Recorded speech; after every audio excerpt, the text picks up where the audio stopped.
Vamos a empezar a grabar las pláticas y a subirlas a internet para los que no sabían. Y bueno, la primera plática va a ser dada por el doctor Román Vidal Tamayo y lo voy a dejar que se presente porque no me mandó su presentación. Muchas gracias por la invitación. Yo estudié la investigación biomédica básica en la UNAM y luego hice un doctorado en neurociencias también en la UNAM.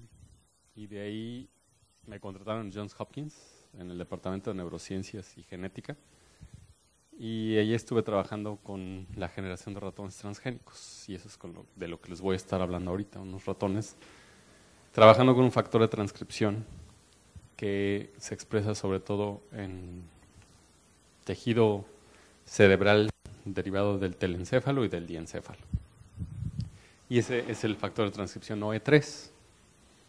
Entonces, hoy vamos a hablar del papel de este factor de transcripción en la formación de circuitos que expresan y secretan orexina, que se llaman orexinérgicos.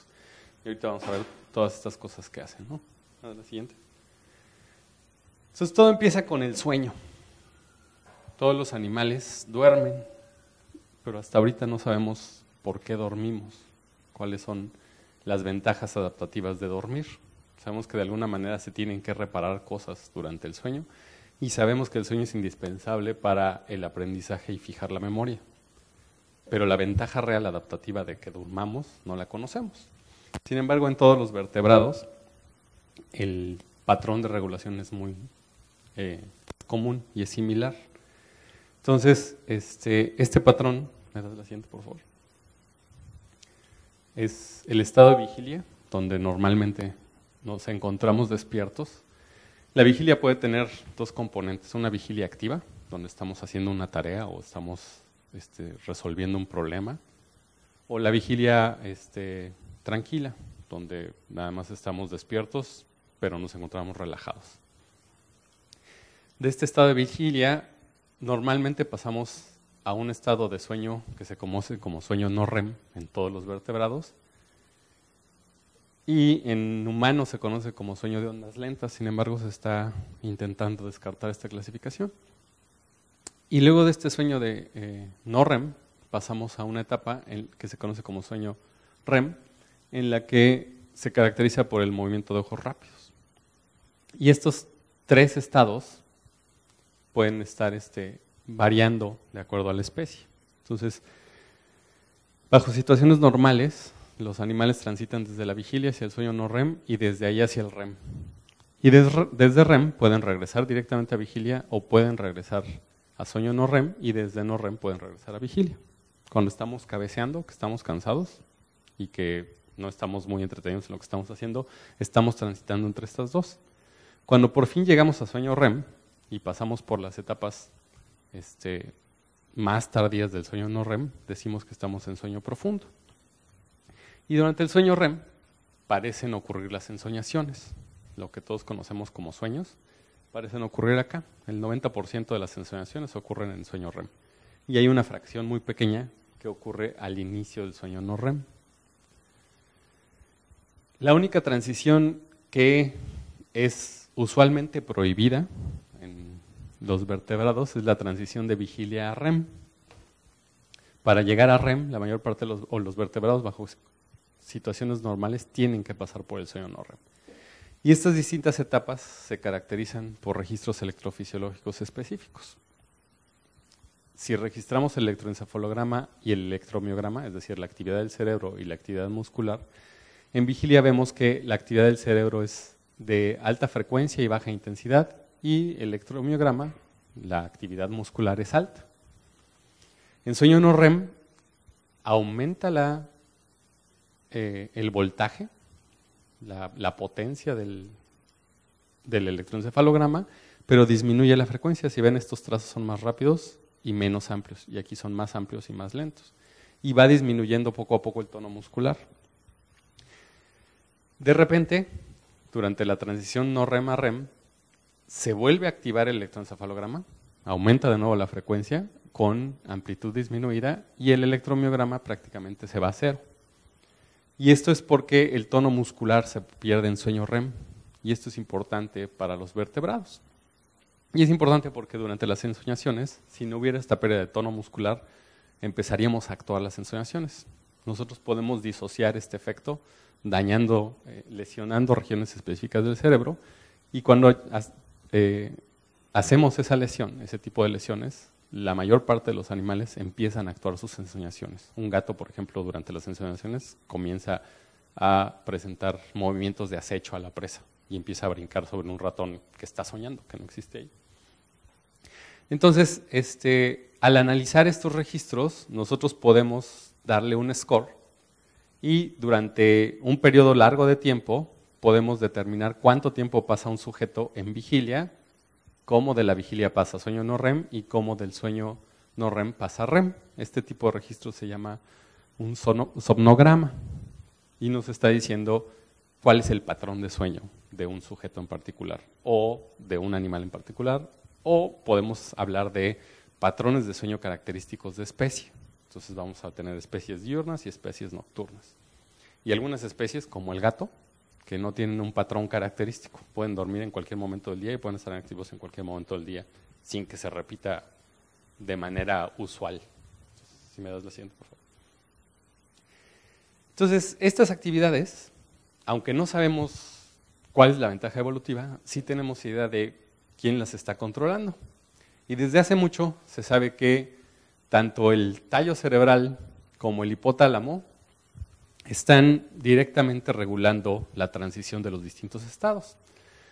Si nosotros estimulamos el tallo cerebral, en particular la formación reticular del puente, podemos promover que un animal que esté dormido pase a estar despierto, pase a vigilia. Y por el contrario, si estimulamos el hipotálamo y el tálamo, nosotros podemos inducir que un animal que esté despierto pase a estar dormido. ¿Sí? Y esta transición, sobre todo el papel del hipotálamo, ¿me das la siguiente, por favor? Sabemos que el hipotálamo es súper importante para la transición de estar despierto a estar dormido, la vigilia al sueño. Y sabemos que la transición de el sueño no REM al sueño REM está sobre todo regulada en el sistema reticular. ¿Okay?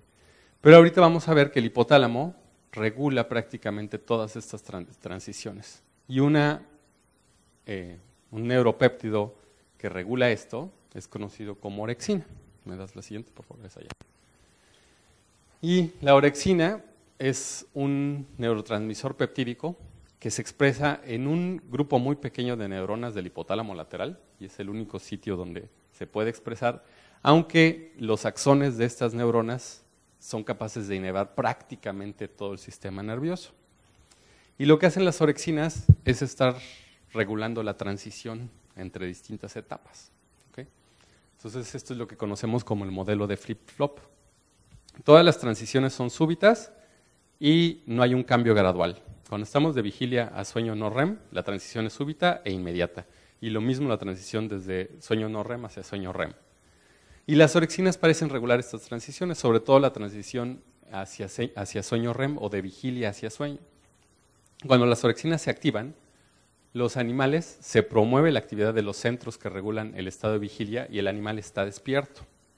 Y de hecho esto es muy importante porque la mayor parte de las veces que se activan las orexinas, durante el periodo de vigilia tenemos una vigilia activa. Los animales están cumpliendo tareas que son indispensables para sobrevivir. Por esa razón, estas tareas se les llaman conductas motivadas, la conducta reproductiva, la conducta de búsqueda de alimentos, que en muchas instancias están relacionadas, por ejemplo, a conductas de adicción. Entonces, eso es otro de los papeles importantes de las orexinas. Entonces, las orexinas promueven el estado de vigilia. Cuando se inhibe la actividad de orexinas y decae la entrada orexinérgica hacia los núcleos que promueven vigilia, entonces aumenta la actividad de los centros que promueven el sueño y el animal comienza a dormir. Entonces la falta de orexina va a inducir cambios en estas transiciones y el animal no va a poder mantener un estado de vigilia correcto o no va a poder mantener sus estados del ciclo vigilia-sueño de manera correcta. Y eso se conoce con una enfermedad que se llama narcolepsia. Y la narcolepsia está caracterizada por cataplegia, parálisis del sueño, alucinaciones en el momento en el que uno va a empezar a dormir y somnolencia excesiva diurna. ¿Sí? La mayor parte de nuestros estudiantes presentan este signo, pero no presentan los demás. Entonces, pues no todos son narcolépticos. Pero una de las características principales de narcolepsia, viéndolo en un sonograma, en hipnosonograma, vemos que en el sujeto normal, como ya les había dicho, pasamos de vigilia a sueño no REM y luego de ahí a REM. En un sujeto narcoléptico hay transiciones directas desde vigilia hasta REM, sin pasar en ningún momento por el sueño no REM para estas transiciones. Estos eventos son conocidos como eventos narcolépticos o, en el caso de un registro en animales, como transiciones directas de vigilia a REM o de REMs. ¿Okay? Y esta es la firma característica de la narcolepsia. Estamos despiertos y muchas veces ante un evento, la mayor parte de los pacientes narcolépticos ante un evento emotivo fuerte, estar muy contentos o muy enojados o muy tristes, de estar despiertos, quedan dormidos. Se paraliza toda su actividad muscular y caen al suelo. O si estaban manejando, dejan de poder controlar el coche y caen. A veces estas transiciones suceden sin pérdida de la conciencia y eso es lo que se conoce como cataplegia. El paciente queda paralizado aunque está consciente de lo que pasa a su alrededor. Y como en sueño REM podemos mover los ojos, los únicos músculos que podemos controlar durante esa etapa son los oculares. Entonces al paciente le podemos hacer preguntas y el paciente puede responder moviendo los ojos. Se da cuenta de todo lo que está pasando, pero no puede hacer ningún movimiento. En animales, ese tipo de conductas, los eventos cataplégicos, son muy difíciles de evaluar. ¿Sí? Pero la mayor parte de las veces esto es lo que vamos a detectar en un registro electroencefalográfico y electromiográfico, va a ser esta transición directa a REM, o en el caso de la conducta, cómo el animal se deja de mover. Y en esas estábamos cuando distintos grupos empezaron a generar modelos de narcolepsia. Y lo que descubrimos es que en todos los modelos de narcolepsia, o lo que se descubrió es que en todos los modelos de narcolepsia falla la señal de orexina, ya sea que no estén presentes las orexinas porque son codificadas por un solo gene y hay mutaciones en este gene, entonces no hay suficientes, o porque está modificados los receptores a orexina. Pero en todo caso, siempre que hay narcolepsia, en todos los casos, la causa directa es la falla del sistema orexinérgico. ¿Okay? No sabíamos por qué fallaba en algunos, sobre todo en pacientes humanos, por qué falla el circuito orexinérgico. Es una enfermedad neurodegenerativa. No sabemos la etiología de esta degeneración. ¿Okay? Pero sí sabíamos que en todos los casos fallaba la orexina. Entonces se genera, como es una enfermedad neurodegenerativa, se creó un modelo en el cual se obliga a las células que expresan orexina a expresar una neurotoxina, la taxina. Y en este caso también se pierden las células que expresan orexina, que producen orexina, pero se van perdiendo poco a poco. Y también se presentan las transiciones directas a REM. Entonces era un modelo nuevo de narcolepsia. Y la gente, el grupo de Honda, empezó a analizar cuáles genes se pierden cuando estas neuronas empiezan a desaparecer en el hipotálamo lateral. Y uno de esos genes, le das nada más clic para apretar es este factor de transcripción, que en este artículo se conoce como EBF2, pero en el grupo en el que yo estaba trabajando se conoce como OE3, son sinónimos. Nada más que de distintos grupos los bautizaron en distintos momentos con distintos nombres. Entonces, para nosotros se conoce como OE3. Y yo estaba trabajando con ese factor de transcripción porque me interesaba la diferenciación neuronal. Y este factor de transcripción, si me das el siguiente. Román, y por ejemplo, ¿por qué no ponerse el ejemplo? ¿Por qué se enfocaban en el 2.3 y no en el 5.7 que tiene como más efecto en decremento respecto a la expresión de genes? Porque el 2.7 es otro neurotransmisor, igual que esta es la orexina, ¿no? Este es el gen de orexina y este es otro neurotransmisor. Entonces, en realidad, estas células ya sabíamos que expresaban varios neurotransmisores. Uno de ellos es la prodinorfina. Entonces, siempre que decae el número de células que producen un neurotransmisor, si está produciendo los dos, esperas que caiga el otro. En especial mi pregunta va en el sentido de que eso no tiene nada que ver con los sueños. Ahí va. Tiene que ver con la presentación de los sueños. Sí, los péptidos opioides son muy importantes, pero el knockout de dinorfina no lleva a narcolepsia. Ese knockout ya estaba hecho. ¿Okay? yo estaba en realidad trabajando con este factor de transcripción y estaba intentando hacer un knockout del factor de transcripción. Entonces es nada más como recordatorio, un ratón knockout, trabajamos con células troncales de blastocisto, modificamos sus genes e introducimos una mutación dirigida a un gen en particular. Estas células las volvemos a introducir a un embrión de ratón y cuando este embrión de ratón se desarrolla, incorpora a nuestras células mutantes y genera lo que conocemos como un ratón quimérico, cuando se desarrolla todo este embrioncito. Si nosotros cruzamos a las quimeras, me das la siguiente, tenemos los fundadores y al cruzar a las quimeras nosotros podemos seguir cuáles de nuestras crías acarrean la mutación. Cuando un animal tiene 2 cromosomas mutados, entonces tenemos un animal homocigoto y si la mutación que introdujimos termina con la actividad de ese gene, tenemos un ratón knockout. ¿Okay? Entonces yo estaba haciendo knockouts del factor de transcripción OE3 y la razón por la que yo estaba haciendo knockouts del factor de transcripción OE3, y este es mi knockout, cambio los primeros 5 exones de OE3 por un cassette de selección a neomicina. Esa es la forma en la que le selecciono las células troncales en cultivo y una vez que ya sé que son resistentes y que determino que existe la mutación, las inyecto a los ratones.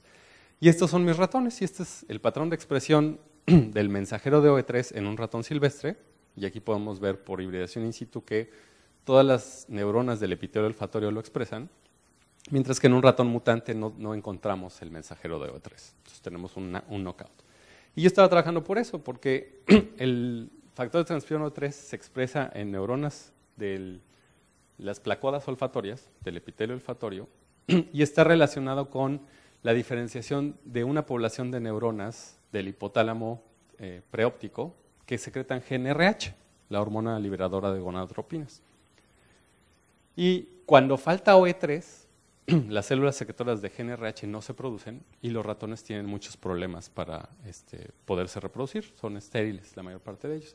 Y también habíamos visto, o también otros grupos habían visto, que la falta de OE3 cambia el patrón de expresión de marcadores en el cerebelo y eso termina con un desarreglo total del cerebelo. Entonces los ratones knockouts de OE3, otra de sus características es que son atáxicos, porque el patrón de diferenciación del cerebelo no es el correcto y no pueden regular y controlar sus movimientos, coordinar sus movimientos.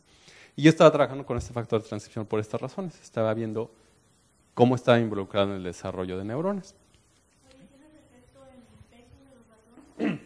¿Tengo efecto en el peso? Esa es una pregunta bien interesante porque las primeras 6 semanas de vida los ratones no comen. Si yo no me aseguro de limpiar las crías, o sea, de solo quedarme con las crías mutantes, esas crías mutantes mueren por anorexia. Y no comen y no hay forma de... Tengo que asegurarme de quitar todas las crías silvestres y las heterocigotas para que la madre pueda cuidar a una sola o 2 crías y entonces pueda mantener el ratón y llegue a la etapa adulta. Pero una vez que llegue a la etapa adulta, el animal empieza a ganar peso rápidamente y ahorita vamos a ver por qué empieza a ganar peso rápidamente. ¿Okay? Entonces yo estaba en esto cuando sale el artículo del gene de ataxina. Entonces, lo primero que empezamos a ver en mis ratones knockouts fue analizar la conducta. Y aquí vamos a tener un ratón knockout y este es un ratón silvestre. Están en una misma jaula. Cuando ponemos a un ratón en una jaula, lo primero que hace es investigar qué hay en esa jaula y olfatea toda la jaula. Si ven como el ratón no se mueve bien porque es atáxico, no puede coordinar bien los movimientos. Pero ahorita, lo primero que nos sorprendió es esta conducta. De repente el ratón se quedaba inmóvil. ¿Okay? Y esta conducta, cuando un ratón se queda inmóvil y luego recupera lo mismo que estaba haciendo, ahorita van a ver cómo de repente es como si le hubieran apagado un switch, se apaga, se le acabaron las pilas y luego se vuelve a prender y vuelve a hacer lo que estaba haciendo. ¿Okay? Esta conducta se denomina cataplegia, porque es como un tipo de parálisis. ¿Okay? Y no sabíamos por qué era esta conducta cataplégica. ¿Okay? Una de nuestras sospechas es que los ratones eran epilépticos. Un ratón epiléptico no convulsiona normalmente. Un roedor epiléptico no convulsiona normalmente. Lo que tienen son crisis de ausencia. Se quedan parados. Pero esas crisis de ausencia se caracterizan sobre todo por la pérdida de la postura. O sea, no quedan en una sola posición, sino que por lo general caen de lado. ¿Sí? y estos parecían que no parecían ser epilepsia desde el punto de vista conductual. Pero todos teníamos que comprobar qué estaba pasando. Entonces, les insertamos electrodos para registrar el electroencefalograma y al mismo tiempo insertamos un electrodo para el electromiograma. Y entonces nos pusimos a hacer análisis de registro de sueño. Entonces, este es un ratón silvestre y este es nuestro ratón mutante. En el ratón silvestre, todas las transiciones hacia REM las podemos observar desde estados no REM. Y aquí vemos amplitud, baja frecuencia y cambiamos a baja amplitud y alta frecuencia. Y en el electromiograma vemos como el tono muscular que está disminuido en el sueño no REM cae totalmente en el sueño REM. Si nosotros analizamos el espectro de frecuencias de esta porción, podemos ver un pico característico alrededor de 7.58 Hz. Este pico característico de actividad es la firma del sueño REM. Siempre que aparece este pico sabemos que el animal está en REM. Porque cuando está en vigilia, aunque se parece mucho el trazo, no tenemos un pico característico. Tenemos picos a varias frecuencias. En nuestro ratón silvestre, el ratón está en vigilia, tiene actividad electromiográfica y de repente, durante esos periodos de parálisis, de cataplegia, vemos que se mantiene la actividad de sueño y tiene el pico característico de REM. Y esta es la firma de una transición de vigilia directamente a REM, una transición de REM. ¿Sí? Y como recordarán, esa es la característica sine qua non de la narcolepsia. Esto es lo que nos dice que esto es narcolepsia. ¿Sí? Y en esto estábamos. Y nosotros ya sabíamos que la narcolepsia siempre está relacionada con las orexinas. ¿Sí? Entonces, si me pasas la siguiente, por favor. Entonces lo que hicimos fue ir a buscar las células orexinérgicas en el hipotálamo lateral de nuestros ratones mutantes. Y este es el silvestre y este es el ratón knockout para OE3. Este es el tercer ventrículo y toda esta área es el hipotálamo lateral. Aquí está el tercer ventrículo y aquí está el hipotálamo lateral. Y si siguen estas neuronas, que son los somas de neuronas que están teñidos para orexina, vemos cómo disminuye drásticamente el número. ¿Sí? Si hacemos un acercamiento vemos que perdemos prácticamente el 80% de las neuronas orexinérgicas. Y las neuronas que quedan, el brillo intrínseco de cada una de ellas es muy bajo. ¿Sí? Entonces, esto explicaba el fenotipo narcoléptico. El OE3, ante la falta de OE3, nuestros ratones no expresan bien orexina y esto podría ser la causa de la narcolepsia. ¿Ok? Esto es cierto si la inervación de orexina no es correcta en el tallo cerebral, en el puente. Entonces, me pasa la siguiente. ¿Hay otras regiones también se pierden las neuronas? ¿En cuáles?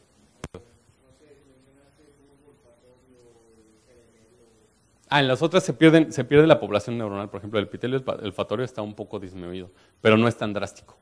La población que se ve más afectada en cuanto a número es la población de orexinérgicas. En otras zonas, en el cerebelo, el número de neuronas se conserva, pero no sigue el patrón de diferenciación correcto, el patrón de bandeo, por ejemplo.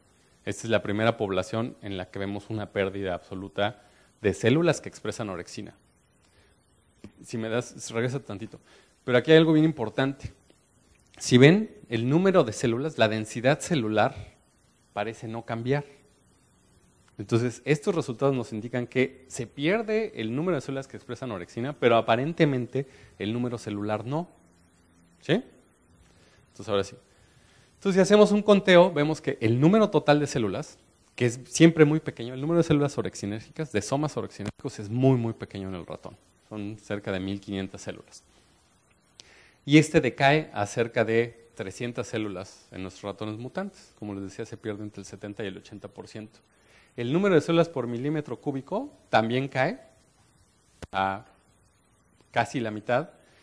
Y el tamaño de todo el núcleo orexinérgico del hipotálamo lateral también cae a poco menos de la mitad. ¿Okay? Entonces, se pierde el número de células, se pierde la densidad celular y se pierde el volumen, el tamaño del núcleo orexinérgico. ¿Okay? Pero como les decía, teníamos que ir a ver qué estaba pasando en el puente. Si el puente está intacto y tiene inervaciones orexinérgicas numerosas, entonces esto no podría explicar la narcolepsia. Entonces, si me das la siguiente. Y este es un núcleo en el puente que es caracterizado por la expresión de acetilcolina. Y siempre que las neuronas expresan acetilcolina, la enzima que sintetiza acetilcolina, la colina acetiltransferasa, está presente. Y entonces aquí estamos viendo el puente y aquí estamos viendo los axones de esas neuronas que vienen desde el hipotálamo lateral e inervan el puente, están llegando en el ratón silvestre de manera correcta, ¿sí? Mientras que en nuestros ratones mutantes el número de axones que llega es muy pobre, ¿ok? Y aquí vemos una distribución de cuántos axones llegan al puente y qué tanta orexina tienen dentro. Y en nuestro ratón mutante podemos ver cómo hay muy pocos axones y además brillan muy poco, producen muy poca orexina.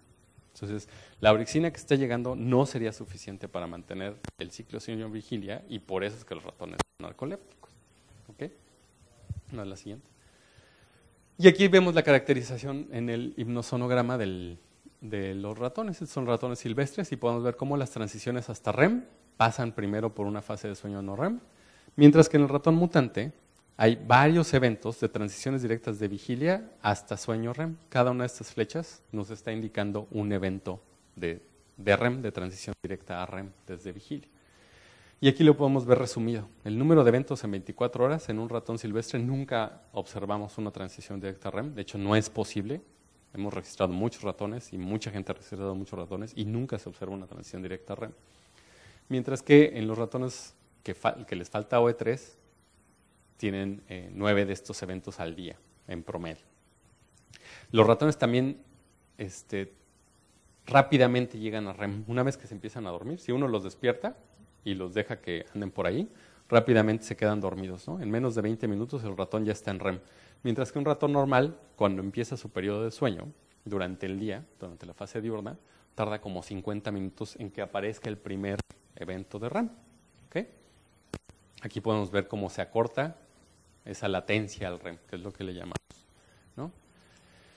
Y además el ratón mutante, pasa menos tiempo en vigilia, pasa más tiempo en sueño REM y mucho más tiempo en sueño REM. Y aquí viene lo del peso que discutíamos.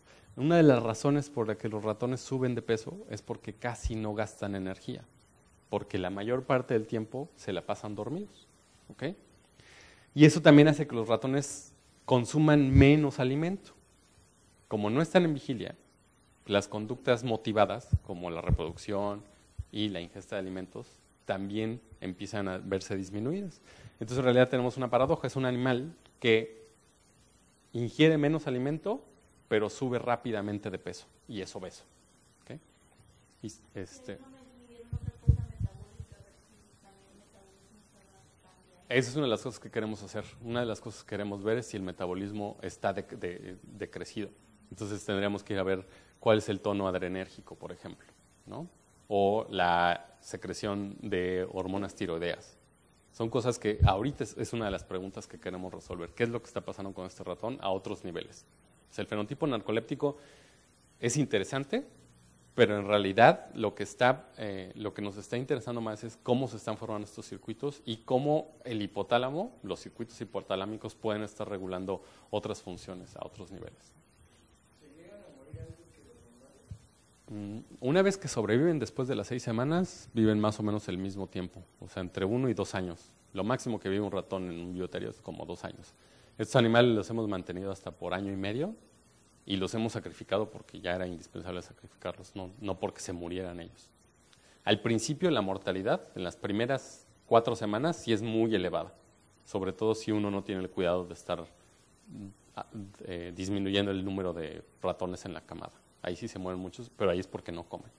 Y una de las razones por las que creemos que no comen es porque también de bebés se la pasan dormidos. No hemos hecho los registros, porque hacer un registro de sueño en un animal en las primeras 3 semanas de vida es casi imposible, porque una vez que los opera uno, las ratonas van y se los comen.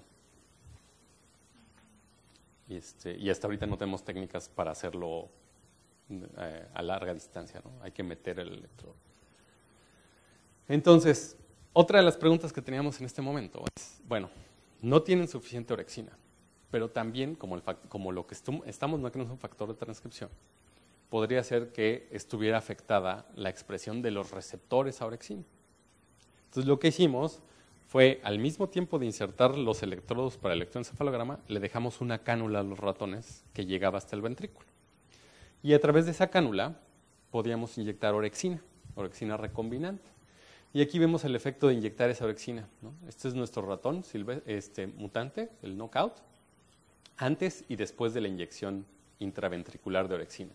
Podemos ver cómo desaparecen todos los eventos directos a REM, pero a su vez desaparece todo el sueño REM. Y ese es uno de los efectos más importantes de orexina. La orexina borra completamente el sueño REM. Una vez que aumenta orexina, los ratones casi no duermen y nos la pasamos prácticamente todo el tiempo en vigilia. Y aquí podemos ver eso. Las transiciones directas a REM desaparecen completamente con la inyección intraventricular de orexina y el ratón pasa mucho más tiempo en vigilia y ya no pasa tiempo en REM y disminuye mucho el tiempo el que el ratón duerme. ¿Okay? Entonces es uno de los efectos de la orexina, promover la vigilia. ¿También le pasa a un ratón normal? A un ratón normal sí, también desaparece completamente el REM y prácticamente se la pasa despierto todo el tiempo. Entonces, esto es bien importante porque en algunos casos, por ejemplo en patrones de insomnio, parece también aumentar la cantidad de orexina. ¿Okay? Entonces, esto la conclusión que podemos sacar de aquí es que los receptores de orexina y los sistemas de receptores de orexina están intactos en el ratón knockout y que todo el problema narcoléptico parece estar solamente relacionado a la pérdida de orexina. ¿Okay? Sin embargo, hasta ahorita no sabemos por qué se pierde la orexina. Esa es la gran pregunta y la incógnita que tenemos ahorita. ¿Sí? Sabemos que hay menos células que producen orexina. No parece ser muerte celular porque la densidad celular en el hipotálamo no cambia.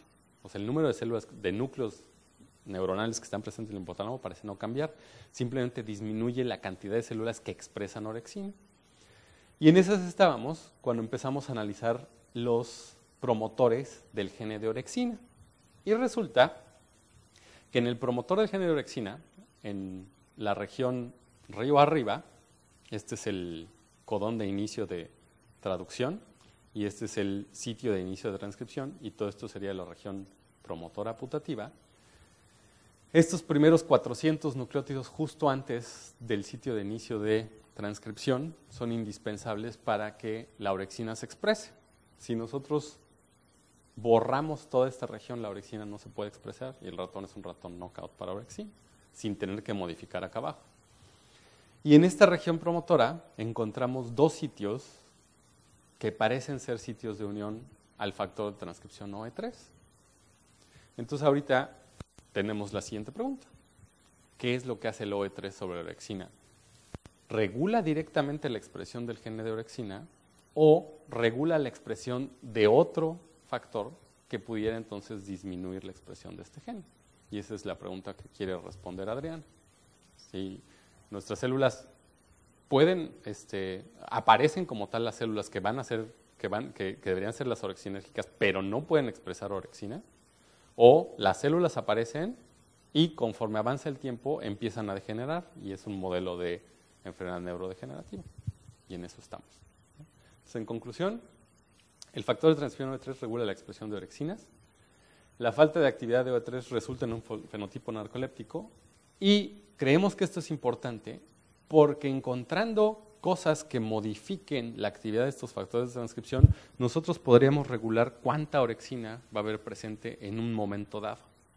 Y esto sería importante, por ejemplo, para pacientes con insomnio. Si nosotros disminuimos la producción de orexinas, el paciente va a caer en sueño y en sueño REM, que es uno de los objetivos primordiales de la terapia de sueño, o en pacientes con somnolencia diurna, si nosotros podemos aumentar la cantidad de orexina, podríamos promover vigilia.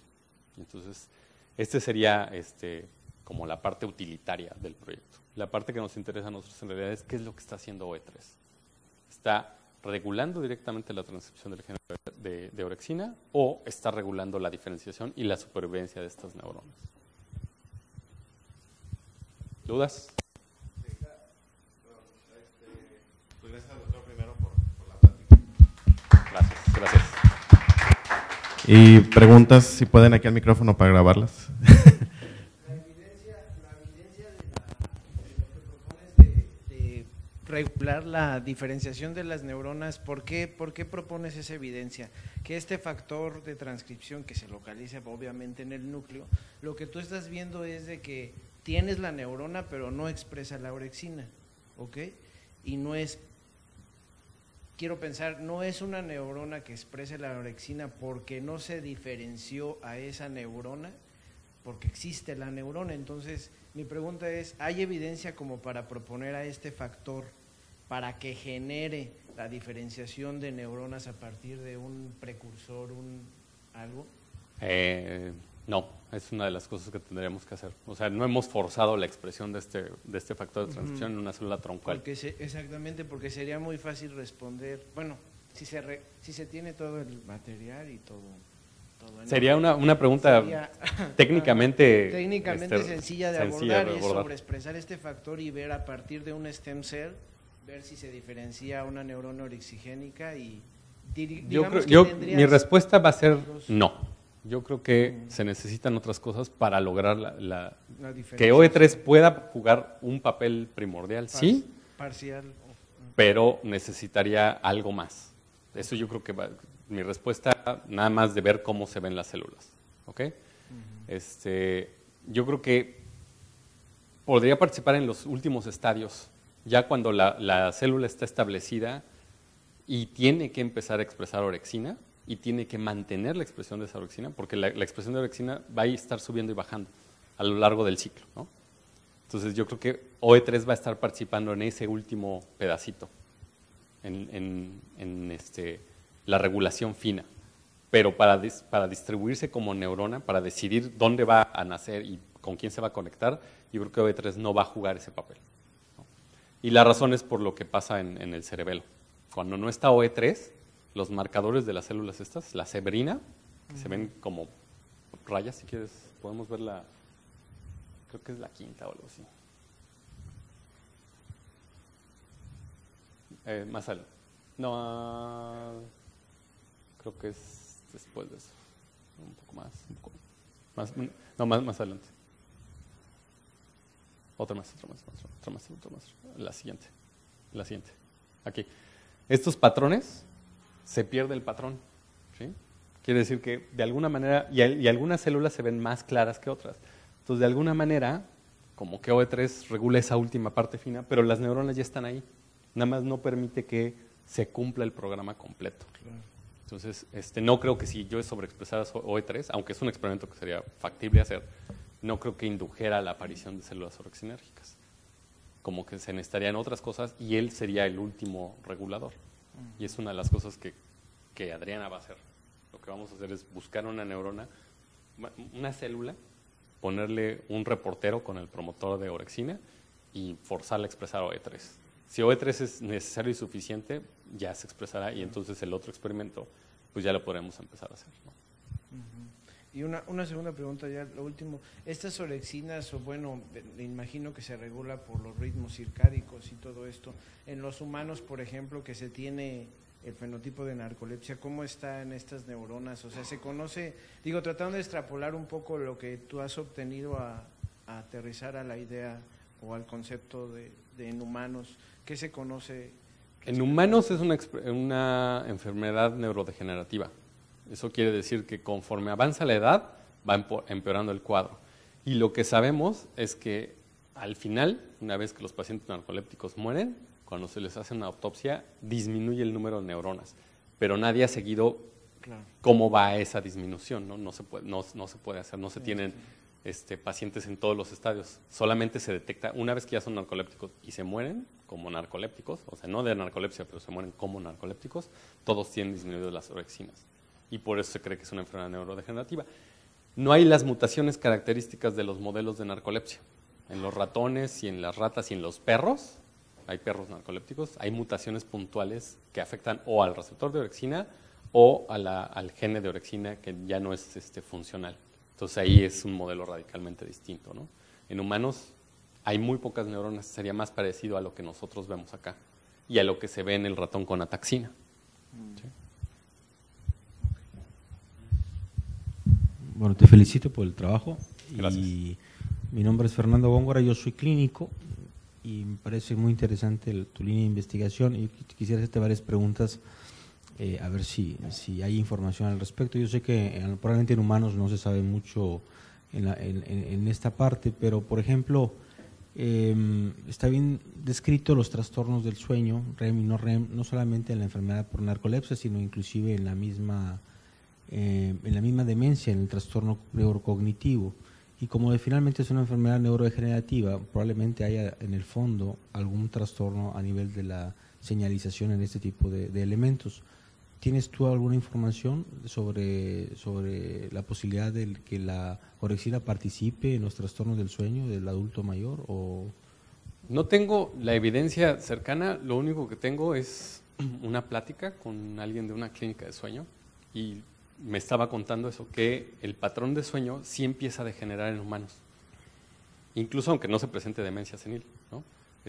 Por eso la mayor parte de las personas mayores de 75, sus patrones de sueño ya no son característicos, por eso tienen somnolencia diurna, tienen insomnio, los patrones de sueño ya no, y entonces sí degenera el circuito, pero no se ha medido, o por lo menos yo no conozco que se haya medido orexina. Sería un experimento bastante no sencillo, pero que es abordable, porque se tiene que medir orexina en líquido cefalorraquídeo, y eso se puede hacer por ELISA, y se podría hacer comparando pacientes en distintas etapas con trastorno cognitivo o sin trastorno cognitivo, y eso nos daría una respuesta de qué es lo que está pasando con la orexina. Es una medición by proxy, ¿no? No podemos medir el número de células orexinérgicas directamente, pero sí podemos medir la actividad de estas. Claro.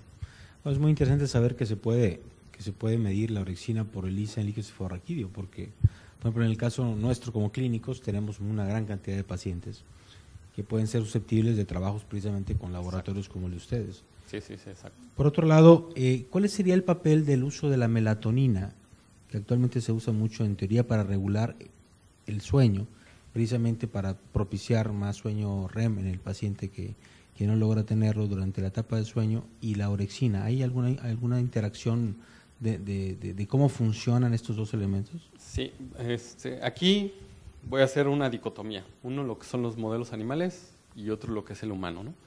Entonces, en modelos animales, la melatonina y la actividad del núcleo supraquiasmático van a estar relacionados con el ciclo circádico del que hablaba Alberto, ¿no? En qué momento estamos y cuándo nos toca estar despiertos y cuándo nos toca estar dormidos. Entonces, la melatonina inhibe la expresión de orexina y por eso promueve el sueño REM, o por lo menos la actividad orexinérgica, el tono orexinérgico, en animales. En humanos, la actividad de la melatonina es controversial. Y es controversial porque los receptores de melatonina, los que son caracterizados como receptores clásicos de melatonina, no existen en un humano. Son genes knockout, son pseudogenes. Entonces, los efectos que se observan de melatonina parece ser solo a efectos farmacológicos y no a efectos fisiológicos. Entonces, ya no sabemos cómo discernir si la melatonina tiene efectos como melatonina o está teniendo efectos como otra cosa regulando, por ejemplo, neuronas con receptores cannabinoides y otras cosas. Pero es uno de los problemas más grandes en melatonina es eso, que el humano es knockout para los receptores de melatonina, no tiene son pseudogenes. Todos los receptores de melatonina son pseudogenes en humano. Entonces, ahorita los efectos de melatonina que se han observado solo se han observado a concentraciones farmacológicas, y hay grupos que dicen que la mayor parte de los efectos de melatonina no son significativos, y hay grupos que dicen que sí. Entonces en animales sí es claro que la melatonina regula la expresión de orexina. Pero no se ha medido la orexina tampoco, obviamente por la dificultad de tener líquido cefalorraquídeo en el pre y post tratamiento de melatonina, supongo. Eso no, lo que pasa es que en animales les ponen una cánula al ventrículo. En humanos, digo, no es. En humanos éticamente sí. En humanos no se ha hecho. O sea, la medición de orexina directamente regulada por melatonina no se ha hecho. En animales sí, con una cánula se va sacando y se ve que la melatonina disminuye el tono orexinérgico. Yo recuerdo que al principio, cuando se medían otros elementos como glutamato, se decía que solamente se podía medir líquido cefalorraquídeo. Y ahora se sabe que hasta en suero se puede hacer, las mediciones de muchos neurotransmisores. ¿Orexina en periférico no se puede? No, porque como es tan grande, o sea, lo que medimos en glutamato son sus metabolitos que salen a la sangre. Y de noradrenalina, el ácido clorhídrico y todas estas cosas. En orexina, perdón, es tan grande que esa sí no cruza para nada. No cruza para nada. No, y los metabolitos de orexina son residuos de aminoácidos, entonces ya no podemos, ya perdemos la firma. Ok.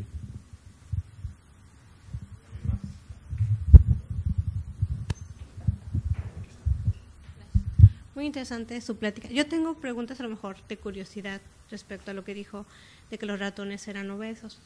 ¿Se sabe o se ha hecho un estudio donde en la población narcoléptica se sepa que la mayoría son obesos?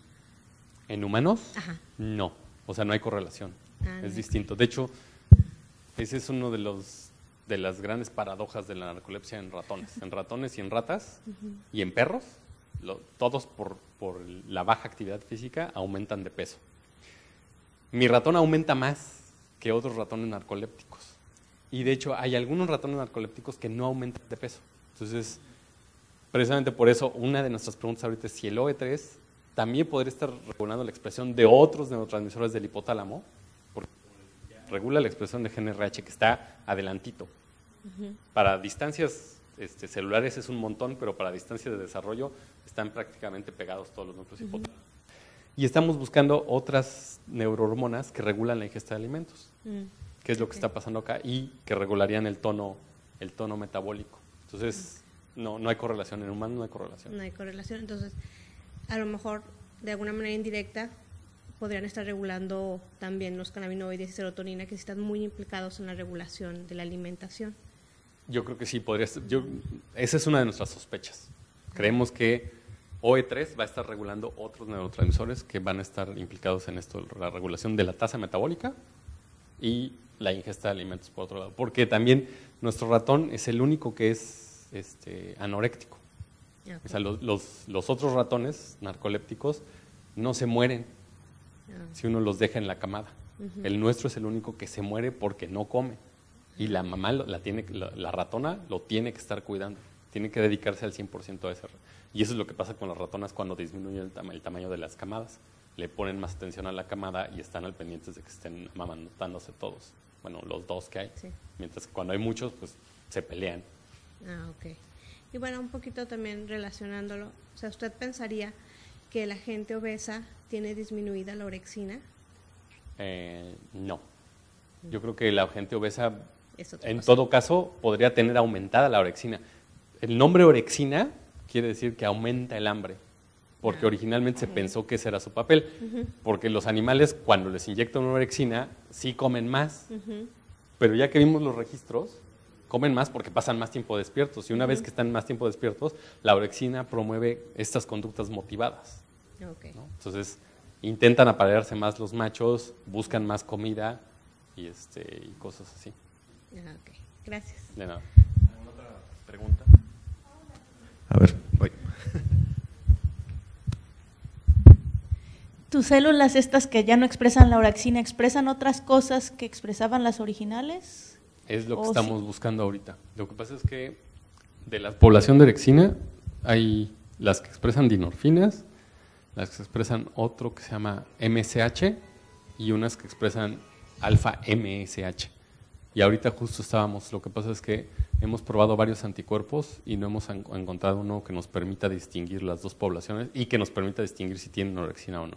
Entonces vamos a cambiar de estrategia y vamos a empezar a hacer unas hibridaciones in situ de varios colores para poder distinguir esto, porque por anticuerpos no se pudo, no había especies que fueran compatibles o que nos permitieran entonces sí seguir. Y hacer un anticuerpo en México es bien difícil, es prácticamente imposible mandar a hacer un propio anticuerpo.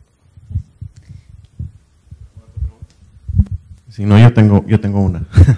En imagen, en humanos o en ratones, ¿ha habido algo que se haya hecho con, ya sea tomografía, emisión de positrones o resonancia funcional, en el sentido de que si se puede medir la actividad de estas neuronas indirectamente, por ejemplo con el BOLD, o que tú sepas de algún estudio de imagen? El problema con positrones es que no hay un ligando que los emita, no hay un ligando específico. O sea, todavía no se hace. No se hace. Y el problema con resonancia magnética funcional, ya sea con BOLD o con otra, es que el núcleo es tan chiquito que no tiene resolución espacial como para saber si se está... ¿Qué tamaño tiene más o menos? En humanos debe tener, no sé, te mentiría. En ratones es... Sí, me imagino que es muy pequeño. Son como 100 células por 100 células. Y en un resonador de ratones no llega a 100 células por 100 células. Pero Ok. en humanos No, no entonces se- está muy pequeño, sí. Sí, está muy pequeño. Ok, sí, esa era mi pregunta. Gracias. Bueno, si no hay más preguntas. Sí.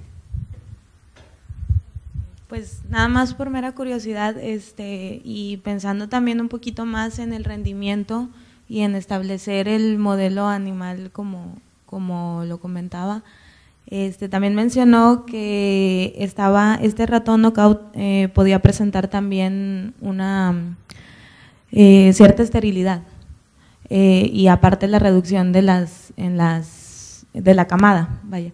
¿Qué tanto es el rendimiento o por qué fundamentar que el modelo animal es bueno cuando hay estos inconvenientes en tanto reproducción? Vaya, ya viéndolo desde ese abordaje de un rendimiento para modelos de enfermedades de investigación. Sí, bueno, el rendimiento es mucho mejor que en un paciente, en la población humana, ¿no? En la población humana, 1 de cada 100,000 personas es narcoléptico, entonces la verdad es que encontrarte un paciente narcoléptico es rarísimo. Y lo que sucede con los ratones es que no necesitas reproducir los homocigotos. Si tú reproduces 2 heterocigotos, el número de la camada sigue manteniéndose entre 8 y 12.